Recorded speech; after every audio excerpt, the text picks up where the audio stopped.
আসসালামু আলাইকুম দর্শক, আশা করি ভালো আছেন। আজকে আমি আপনাদের সঙ্গে আলোচনা করিব রেডমির নতুন একটি প্রোডাক্ট নিয়ে।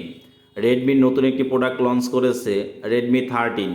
রেডমি 13 ফোনটিতে কি কি সুযোগ সুবিধা থাকিতেছে এবং রেডমি 13 কেন কিনিবেন আজকে আমি আপনাদের সঙ্গে আলোচনা করিব। এবং রেডমি 13 কোন কোন ভেরিয়েন্ট পাবেন, কত টাকা পড়িবে আজকে আপনাদের সঙ্গে আলোচনা করিব। রেডমি 13 দুটি ভেরিয়েন্টের পাবেন, 6128 এবং 8128। 6128 আপনার 17,999 টাকা, 8128 পাবেন 19,999 টাকায়। এবং রেডমি 13 ফোনটিতে 4টি কালার ভেরিয়েন্ট রয়েছে, ব্ল্যাক, গোল্ড, ব্লু এবং পিঙ্ক কালার। 4টি কালারই সুন্দর, 4টি কালারই মার্কেটে অ্যাভেলেবল পাওয়া যাবে। এবার আসা যাক ফোনটির ডিসপ্লের ক্যাটাগরি নিয়ে। রেডমি 13 ফোনটিতে 6.79 ইঞ্চির ফুল এইচডি প্লাস রেজলিউশনের ডিসপ্লে ইউজ করা হয়েছে, যার রেজলিউশন পাবেন আপনি 1080x2400 রেজলিউশন। ডিসপ্লে রেজলিউশন বেশি থাকায় ডিসপ্লে কালারফুল হবে। ডিসপ্লে রেজলিউশনের পাশাপাশি 19 গিগাহার্টসের রিফ্রেশ রেট ইউজ করা হয়েছে, যা কিনা আপনি স্মুথলি ইউজ করতে পারবেন। 19 গিগাহার্টজের রিফ্রেশ রেট থাকার কারণে স্ক্রলিংয়ের ক্ষেত্রে বেশ সুযোগ সুবিধা পাওয়া যাবে। এবং ডিসপ্লের উপরে যদি একটা পিকচারও উপস্থাপন করা যায় সেক্ষেত্রে একদম স্বচ্ছ এবং ক্লিয়ার দেখা যাবে। ফুল এইচডি প্লাস রেজলিউশনের ডিসপ্লে হওয়ার কারণে ডিসপ্লের কোয়ালিটিটা অনেক সুন্দর এবং ডিসপ্লে কালারফুল হবে।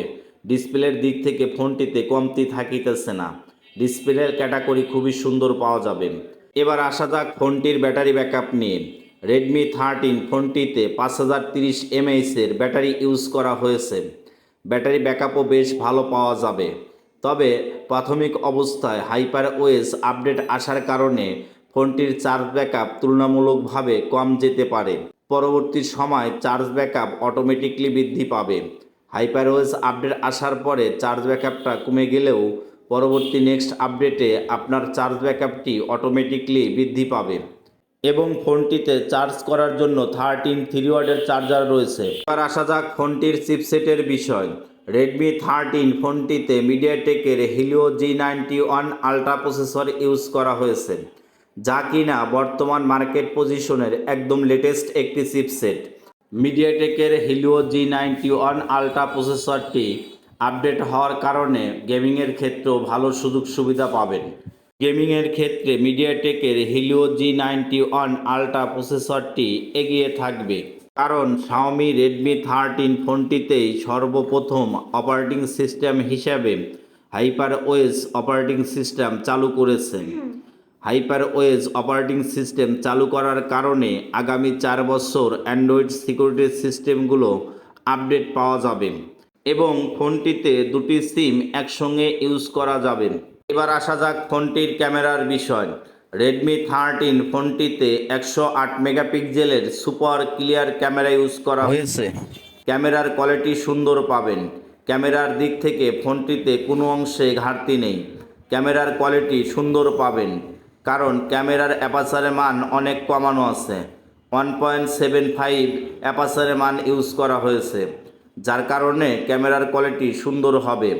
এবং ছবির উঠানোর পরে ছবির যদি ব্যাকগ্রাউন্ডগুলো দেখেন অথবা ছবির ডিটেলসগুলো দেখলে একদম ক্লিয়ার দেখা যাবে। এবং ফোনটিতে 13 মেগাপিক্সেলের সেলফি ক্যামেরা ইউজ করা হয়েছে। ব্যাক ক্যামেরার পাশাপাশি সেলফি ক্যামেরাটাও সুন্দর হবে। সব মিলিয়ে Redmi 13 Outlook, camera, battery backup, chipset এবং গেমিং পারফরমেন্সের দিক থেকে ফোনটি এগিয়ে থাকিতেছে।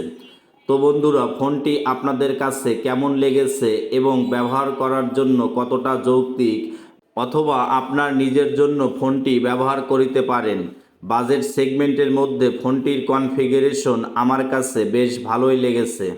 আপনার কাছে ফোনটি কেমন লেগেছে অবশ্যই কমেন্টে জানাতে ভুলবেন না।